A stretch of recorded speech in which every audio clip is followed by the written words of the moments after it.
영광을 위하여 충성을 다할 것을 굳게 다짐합니다.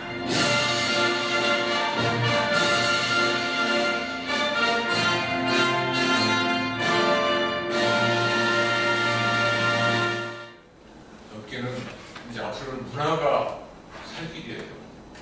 생존권이고 문화하면은 많은 사람들이 예술을 생각하고 있는데 그렇지 않습니다. 문화는 상당히 강범위합니다. 우리 지식산업이 문화와 융합이 됐을 때 최고의 시너지가 발휘되지 않나 생각이 듭니다. 네, 반갑습니다. 경기지방 중소벤처기업총장 불분만입니다. 오늘 귀한 자리 허락해 주신 우리 최수진 회장님께 진심으로 감사의 말씀을 드리겠습니다. 회장님께서 겁나서 안 나왔다고 말씀해 주시지만 그런 건 아니고 정말 자리 문화라고 하는 그 엄청난 그 범위를 어떻게 접근할까에 대해서 다들 고민이 많으셨을 거라고 생각이 됩니다. 저도 역시 마찬가지고요. 제가 지금 그 문화 중에서 음식이라고 하는 분야, 음식이라는 문화 저희 그 정부부처에서 식당이나 음식을 누가 하나를 한번 생각을 해보면요. 뭘 먹기 위해서 하나? 아니면 그 문화관광 체육부에서 할까요? 뭐 이제 여러 가지 생각들이 많이 들게 됩니다. 근데 중소벤처기업부가 갑자기 음식 얘기는 왜 하나? 그렇게 생각이 들 수도 있고요. 근데 다양한 분야가 있습니다만, 뭐 이제 저희가 하는 분야는 저희는 잘 아시겠지만, 뭐 이제 중소기업청에서 현 정부 들어서면서 중소벤처기업부로 결정이 됐습니다. 그 전부터 저희의 그 범위가 기업을 하는 모든 사람들이 모든 게 다 대상이 됩니다. 뒤에 나오겠습니다만 저희 기업 그래서 이제 전체 정책 대상을 한 660만 정도, 630만 이렇게 얘기를 하고 있습니다. 자영업자 일반적으로 얘기되는 게 660만이니까 거의 모든 자영업자와 기업이 다 대상이 된다고 보시면 되겠습니다. 그러다 보니까 그분들의 기업 활동들을 같이 보게 되고 전통시장, 소상공인에서부터 벤처기업까지가 다 저희 나와버립니다. 그러면은 그 음식 얘기를 할 때마다 빠지지 않고 하고 싶은 얘기가 뭐냐면은 여기 아시죠? 이제 뭐 필냉면으로 해가지고 이제 그 평양냉면을 제가 처음으로 접한 곳입니다. 이제 한 27, 8 됐을 때 남산에 우연히 올라갔다가 쫙 내려오는 길이었어요. 쫙 내려왔는데 사람들이 길게 줄을 서 있습니다. 그래서 이게 뭐지? 무슨 식당이지? 하고 딱 일단 앞으로 쭉 가봤죠. 그랬더니 이 식당입니다. 그래서 이렇게 사람이 많이 줄이 서 있으면 틀림없이 맛집이다. 이렇게 생각을 하게 되잖아요. 저도 그래서 맨 뒤로 이제 줄을 섰습니다. 그래서 이제 한 칸 앞으로 갔죠. 앞으로 가서 드디어 이제 딱 들어가 보니까 저는 칼국수집이라고 생각을 했거든요. 근데 냉면집입니다. 근데 워낙 저는 면을 좋아하니까 와이나 하고 이제 냉면을 딱 시켰습니다. 냉면 시키니까 이제 육수라는 거를 기대를 하게 되죠. 그래서 육수라는 게 뜨끈한 국물을 딱 한 손에 딱 주셔서 딱 먹는데 거기서부터 일단 기분이 상합니다. 이 육수가 아니잖아요, 이게. 뭐 이런 게 다 있어 하고 기분이 나빠 있는데 냉면이 나왔습니다. 냉면 저는 지금까지 그 물냉면은 평양냉면이고 비빔냉면은 한국냉면 그 정도 수준으로 알고 있을 때 처음 접한 냉면입니다. 국물이 그래도 좀 회색빛이 나는 동치미 색깔이어야 되는데 이게 이제 크게 수돗물 색깔입니다. 거기에 이제 고춧가루가 좀 뿌려져 있고요. 그 다음에 돼지고기가 올라가 있습니다. 그리고 파도 생성성들 이게 뭐야? 하면서 일단 딱 먹는 순간 분노가 치고 이게 이런 건 음식이라고 되나 하는 생각이 딱 들면서 그냥 식초란 식초를 듬뿍 붓기 시작하는 거예요. 그리고 여기 무김치 막 넣고 해서 온갖 거를 만들어서 그냥 먹었습니다. 먹으면서 식당이 무슨 죄가 있겠어요. 식당은 아무 죄가 없고 이 기다린 사람들 이 사람 뭐하는 놈들이 이런 음식을 먹겠다고 줄을 서 있었다는 거야? 하는 생각을 하면서 이제 수월수월되면서 이제 음식을 잘 먹었습니다. 그리고 나서 이제 또 얼마가 지나서 우연히 그 부분을 지나게 됐는데 이제 다시 한번 이상한 생각이 드는 거예요. 이 기다렸던 사람들 정말 모를까봐 내가 정말 잘못 먹었나 이상하다. 한번 돌아보자. 근데 그 당시 어땠냐면 가격은 그 평양냉면이 아시겠지만 기본적으로 비쌉니다. 지금 뭐 12,000원, 13,000원 하는데 이때 이제 일반적인 그 한국냉면이 5,000원 할 때 7,000원 정도 했었거든요. 비싼 돈 내고 또 먹으러 갔습니다. 그래서 딱 먹어서 딱 먹는 순간 뭐가 바뀌었겠어요. 똑같이. 그러니까 다시 먹으면서 아유 내가 미쳤지. 근데 이걸 왜 먹어? 막 이러면서 이제 미쳤다 하면서 먹고 갔습니다. 근데 그 경험해보신 분들은 아시겠지만 그 다음에 문제가 생깁니다. 아, 자꾸 머릿속에 떠올라요. 이게 뭔지 모르겠는데 그 냉면 맛이 자꾸 머릿속에 떠오릅니다. 그래서 2번은 우연찮게 갔는데 3번째는 제가 원해서 그냥 가게 됩니다. 딱 가서 한 육수를 딱 한 숟가락을 먹는데 환장하겠더라고요. 아니 세상에 맛이 바뀌었나. 그렇게 맛있어요. 아니 이게 가능한 얘기인지 전혀 지금도 전 이해가 안 가는데 그렇게 먹었던 우리 음식이 있었습니다. 그래서 가끔 여기 풀떡면역에 딱 가면 이제 풀떡면역에 갔더니 이제 사람들이 막 말을 시킵니다. 그래서 제일 많이 하시는 말씀들이 뭐였냐면 그때 이제 나이 드신 분들이 오셔서 젊은 사람이 어떻게 이 냉면 맛을 알고 이렇게 혼자 오나. 그래서 냉면은 어떻게, 뭐가 어떻게 되고 이 집은 어떻게 되고 을지면역이 저기 있는데 의정부 계열이 어떻고 다 말씀을 해주세요. 그래서 이제 을지면역을 또 가게 되죠. 을지면역이 같은 이 집은 원래 육수가 없는 집이지만 이렇게 거기 탕이 있으니까 섭외 육수를 달라 그러면 육수를 잘 모르셨죠? 이렇게 육수를 넣어주십니다. 이렇게 별의별 얘기를 다 해주는 그 집을 보면 할아버지가 손주를 데리고 옵니다. 손주도 대학생 되는 손주들이죠. 문화라고 하는, 음식이라고 하는 게 소통의 수단입니다. 분명히.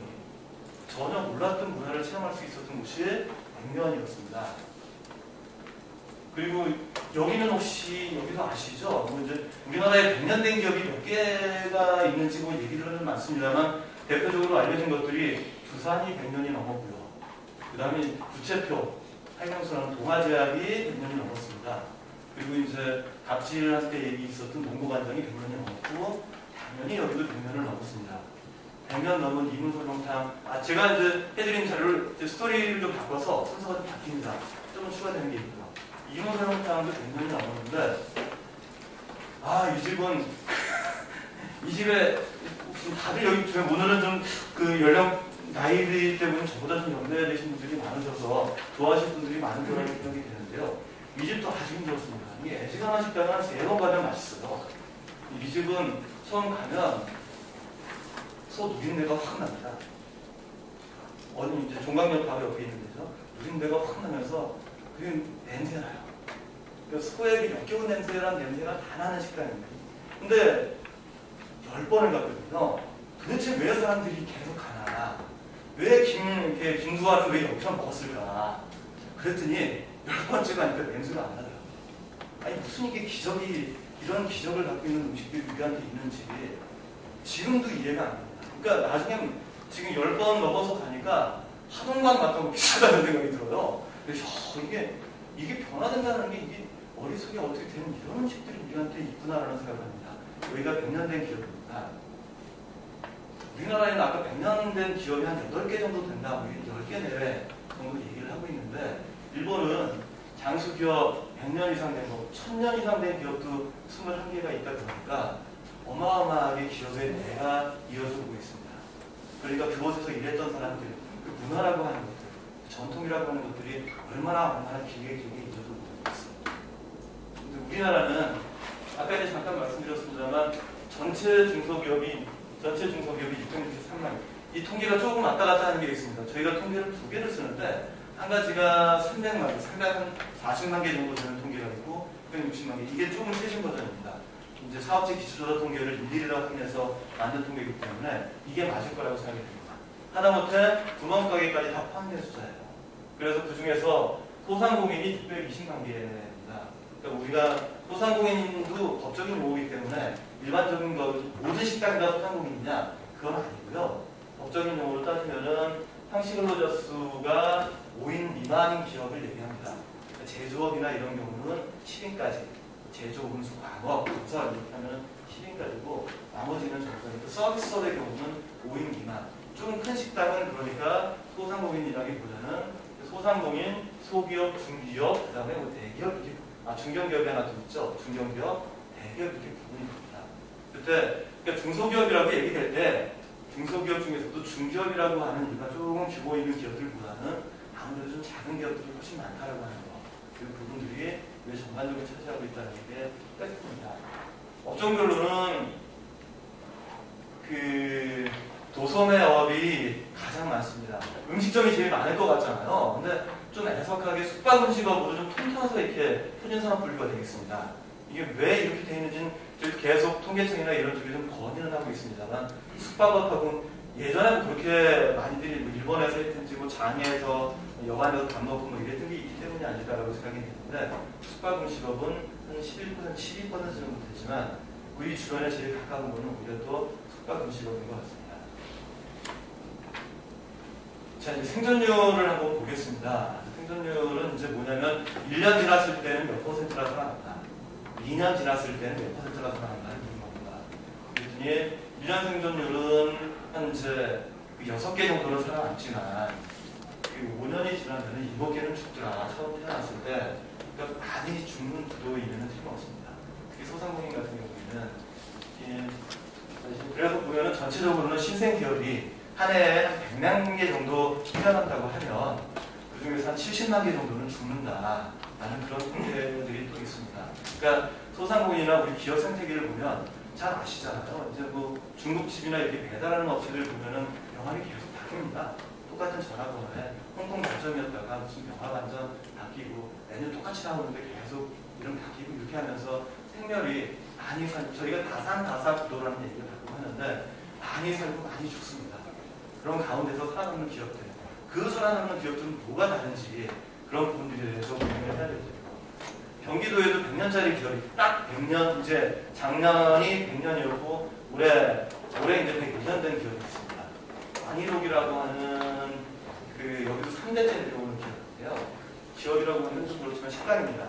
굉장히 큰 식당인데 왜 안일옥이라고 이름을 줬냐면 이제 할머니께서 처음에 동사무소에 사업자 등록 같은 거를 하러 70대 때쯤 이때 시대 때죠. 봤더니 식당 이름이 뭐냐 이러는데 이제 할머니께서 그냥 장터에서 국밥을 팔고 계셨기 때문에 식당 이름을 딱히 생각을 안 하셨던 거예요. 그래서 뭐라고 해야 됩니까? 라고 했더니 안성에서 제일 가는 식당이다. 안일옥 뭐 이렇게. 그래서 이제 대구에 가면 뭐 구들관 뭐 이런 해장국집이 있죠. 이렇게 다 이름을 1등 가나 나라에서 1등 가고 안성에서 1등 가고 다 1등 해라는 이름의 일구, 일관 뭐 이런 데들이 많이 생긴 것 같습니다. 여기서도 역시 마찬가지로 이렇게 여기 100년 저희 지정된 100년 가게입니다. 이 100년 가게는 자 이렇게 장수기업들을 좀 발굴하고 장수기업들의 노하우를 좀 같이 나누자. 그리고 장수기업들이 조금 그렇다고 100년 된 기업들이 그렇게 많지 않은 마당에 100년 기업을 100년 가게라고 하는 게 아니라 100년까지 갈 수 있는 기업들을 찾아보자. 그리고 그들을 지원해보자. 라는 그런데 취지가 있습니다. 그래서 일단은 30년 이상이 되면 100년 가게라고 저희가 30년 이상의 점포 중에서 나름의 좀 성과도 좋고 주변에 평이 좋은 그런 데를 골라서 100년 가게라는 타이틀을 줬고요. 그렇게 해서 지역사회 때문에 저희가 이제 이런 현판 예술 이게 보실 때는 좀 보신 분들 있으십니까? 100년 가게 네. 감사합니다. 이렇게 가시면 그런 대로 괜찮은 집들이 많이 있습니다. 주변에서 평판들이 좋기 때문에요. 이렇게 하고 있고 여기에 저희가 이제 이미 잘하고 계시지만 좀 더 성장할 수 있는 기반이 뭔지 컨설팅이나 이런 것들을 해드리고 있습니다. 전국에 이제 1000개 정도의 100년 가게가 있는데 그 중에서 경기지방청장이어서 드리는 말씀이 아니라 경기도가 제일 많은 수밖에 없습니다. 워낙 땅덩어리, 우리나라에서 땅덩어리 넓은 얘기하기가 좀 그렇긴 합니다만 다른 데에 비해서 인구가 좀 많고 또 이제 땅도 비교적 높은 편이기 때문에 가장 많이 있습니다. 서울은 워낙 오랫동안 사업들을 많이 했으니까 업종은 당연히 음식점이 여기서는 제일 많이 있습니다. 음식점이 가장 많이 활동을 하고 있고요. 경기도에도 역시 마찬가지로 수원에 가장 많이 있고 업종별로는 음식점이 가장 많이 있습니다. 의정부에 이제 먹는 얘기를 계속해서 그렇게 하는데 오뎅식당이라는 부대찌개 원조집이라고 하는 집입니다.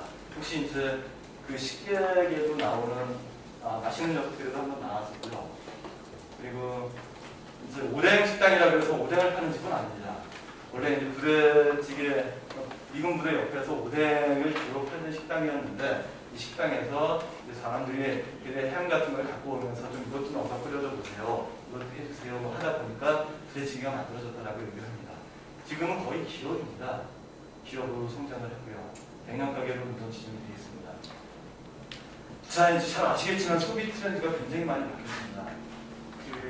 특히나 코로나가 오면서 그러니까 비대면 구도가 활성화됐죠. 그래서 HMR이라는 그 트렌드가 새롭게 홈밀 리플레이스먼트라고 해서 어느 정도 그 레토르트 식품이라고 하는 게 있고 또 밀키트라고 하는 게 있습니다. 혹시 밀키트 드셔보신 분 계십니까?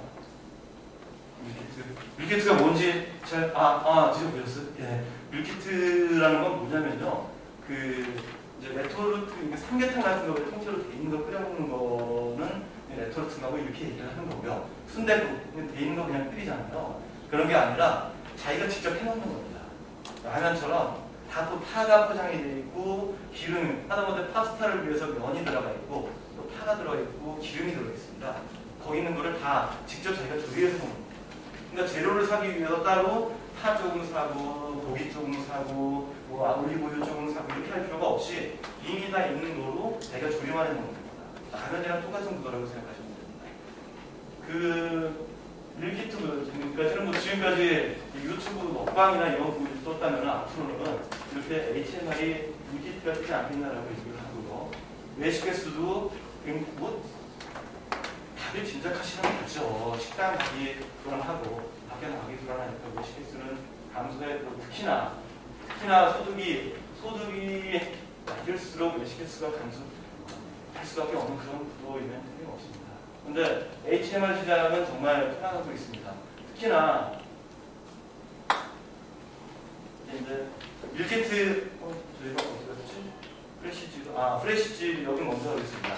프레시즈라는 곳은 이제 저희와 같이 백년가게 제품을 밀키트화하는 건데 밀키트 정준규라는 대표가 그 모토는 이제 요리로부터 세상을 자유롭게 하자인데 이제 그렇게 얘기를 하는 겁니다. 요리는 만든 지 5분 내에 먹을 때가 제일 맛있다 라고 얘기를 합니다. 이게 자기 주장이에요. 그래서 어떻게 하면 모든 사람들이 가장 맛있을 때 간 요리한 제품을 먹을 수가 있나. 그거는 라면처럼 밀키트화하는 수밖에 없다. 그래서 아까 말씀드린 없는 밀키트가 거의 없습니다. 그래서 저도 처음에는 백년가게와 여기 이 회사가 강남에 있지만 공장은 그러니까 이제 식품 공장이 용인에 있습니다. 그래서 마침 만나서 같이 얘기를 하면서 우리가 백년가게라는 사업을 한다. 그러니까 같이 한번 해보면 어떻겠냐라는 얘기를 했죠. 저도 그래서 레토르트로 생각을 했는데 이분들은 밀키트로 구상을 했습니다. 밀키트로 구성이 되면 우리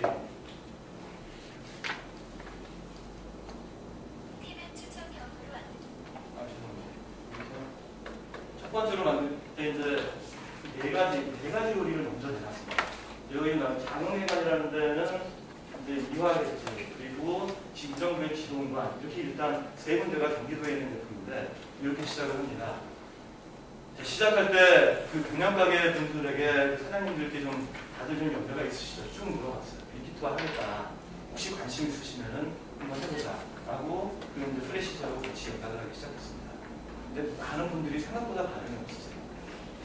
그런데 이화횟집 여기는 이제 횟집이긴 하지만 낙지집입니다. 그래서 이화횟집이어서 혹시 이화여배를 나오겠습니까? 라고 여쭤봤더니 그건 아니고 이제 그 이화동 화성의 이화동이라는 곳에서 여기가 미화동이랍니다. 여기가 이제 횟집을 주로 했었는데 화성 거긴 개털 바다 바로 옆이거든요. 낙지가 많이 나니까 사람들이 낙지를 계속 해달라고 요구를 해서 낙지를 주로 하고 있다라고 말씀하시면서 밀키트화된 게 낙지 전골하고 낙지 볶음입니다. 근데 맛있어요. 맛있는데 가서 먹으면 당연히 생낙 들어가니까 맛있죠. 두 번째로 이제 장흥회관이라고 하는 데는 기름 들이다 좀 한데 이천에서 장흥이어서 저기 전라도 장흥에서 오셨습니까? 그랬더니 그것도 아니고 저기 경기도 장흥 옛날에 그 카페만큼 장흥에서 그것도 아닙니다. 이제 가게를 인수한 건데 한 20년 전쯤에 그때 이제 오랫동안 흥해라. 스님께서 그렇게 이름을 지어줘서 이제 장흥이 됐다고 얘기를 하더라고요. 장흥회관은 전골을 잘하는데 맛있습니다. 그런데 여기가 식품이 딱 나와서 일단 시식회를 했습니다. 딱 이제 사장님들 모아놓고 SOP를 공개를 하는 이분들 그 백년가게 사장님들 입장에서는 SOP를 공개하는 아주 리스크가 있거든요. 대신에 이분들은 그 다음에 일단 밀키트가 만들어지면 이분들은 가만히 앉아서 로열티를 받습니다. 그러니까 새롭게 비즈니스 모델이 되는 거죠. 그래서 이분들이 딱 먹어보니까 맛이 안 나더라고요. 그래서 그 사장님들 다 불러서 말씀드렸어요. 이거 처음 하는 사업인데 이거 이렇게 맛 안 나면 안 된다. 정말 조금 조금 더 관심 갖고 좀 간섭을 해서 맛을 내야 된다라고 하고 한 달의 시간이 더 걸렸습니다. 나중에 저 사서 먹고 지금도 집사람도 애를 참 좋아합니다. 낙지는 물론 냉동 낙지고 그렇지만 맛이 굉장히 좋습니다. 한번 싸진 않거든요. 쿠팡이나 이런 데로 살 때 싸지는 않는데 그래도 이분들은 지금 로얄티를 받고 있습니다. 다른 일반적인 이제 로얄티보다는 그래도 공공사업의 경영가게라는 타이틀과 저희가 준비를 했기 때문에 로얄티는 몇 퍼센트로 좀 더 받는 구조에서 사업을 하고 있고요. 이건 잘 되고 있습니다. 그래서 이걸 홍보하기 위해 저희가 이제 이 사업을 딱 하니까 너무 지방청에서 하다 보니까 좀 한계가 있었고 이제 저희 당시 이제 박병선 장관께서 저희 중소벤처그룹 장관이셨는데 이 사업에 대해서 바로 홍보를 다양한 방법으로 해주십니다. 당시 정세균 총리의 총리식당이라는 그런 이제 KTV에서 하는 그런 프로그램이 있었는데 거기에 이제 밀키트 메뉴를 가지고 같이 대화를 나누시는 그런 게 있었어요. 자상한 기업이라도 저희는 자발적 상생하는 기업이라는 타이틀로 대기업 중에서 중소기업에게 나름대로의 자기의 노하우를 전수해줍니다. 지원을 해주고 그런 기업들을 자상한 기업이라고 얘기를 하는데 이런 그분들에게 밀키트를 선물해준 그렇게 홍보가 되기 시작했습니다. 저 이제 밀키트 제품들이 이제 수출까지 대변하고 있습니다. 음식 아까 잠깐 말씀드렸습니다만 저희는 어렸을 때 저희 애들이 어렸을 때 지금 큰애가 큰 딸이 보고 살입니다만 어렸을 때 영국에 좀 있었습니다. 영국에 있다 보니까 거기서 이제 배가 거기서 먹던 음식을 지금도 잊지 못합니다. 뭐냐면 이제 통조림이라는 빈 빨간색 통조림이 있거든요. 부대찌개에 가끔 넣어주는 그런 통조림이 있는데 그거를 그 사람들은 잼 발라 먹듯이 이렇게 발라 먹어요. 근데 저는 그 역겨워서 못 먹겠는데 지금도 얘는 이 통조림에 빵 발라 먹는 걸 좋아합니다.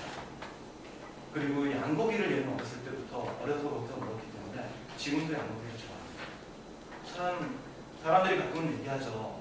언어는 잊어버려도 음식은 잊지 않는다 라는 말들을 드렸습니다. 사실입니다.